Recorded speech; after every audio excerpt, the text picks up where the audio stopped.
আজকের আলোচনার বিষয়বস্তু হলো এইচপিভি ভ্যাকসিন। প্রথমে আমরা জেনে নিই এইচপিভি ভ্যাকসিন কি।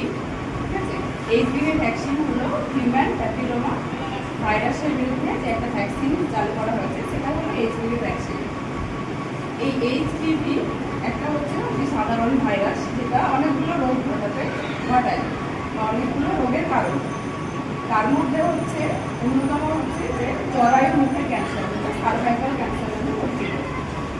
যে গবেষণা করে দেখা গেছে বিশ্বব্যাপী যে নারীদের মৃত্যু আর ক্যান্সারজনিত কারণে, সেক্ষেত্রে জরায়ু মুখের ক্যান্সারটা একটা অত্যন্ত গুরুত্বপূর্ণ ভূমিকা পালন করে।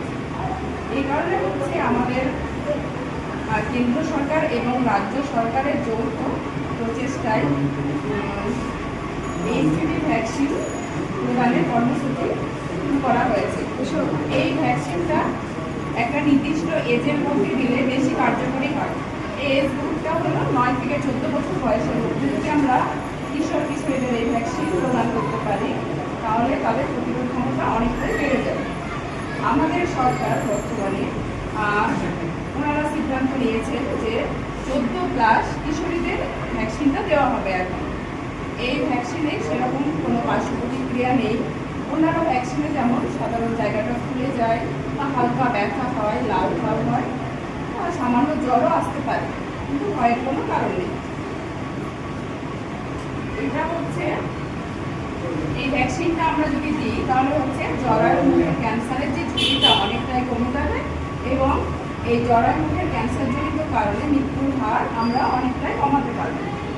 বিশ্বব্যাপী অনেক দেশে এই ভ্যাকসিন শুরু করা হয়েছে এবং গবেষণা করে দেখা গেছে এর ফলাফল খুবই ভালো, তাই আমাদের দেশেও এটা শুরু করা হয়েছে। প্রত্যেকটা ভ্যাকসিনের বিরুদ্ধে সমাজে অনেক গুজব ছড়ায় প্রত্যেকবার, তাই আমাদের গুজবে কান না দিয়ে আমাদের সঠিক তথ্যটা জানতে হবে, জেনে আমাদের ভ্যাকসিনটা দিতে হবে।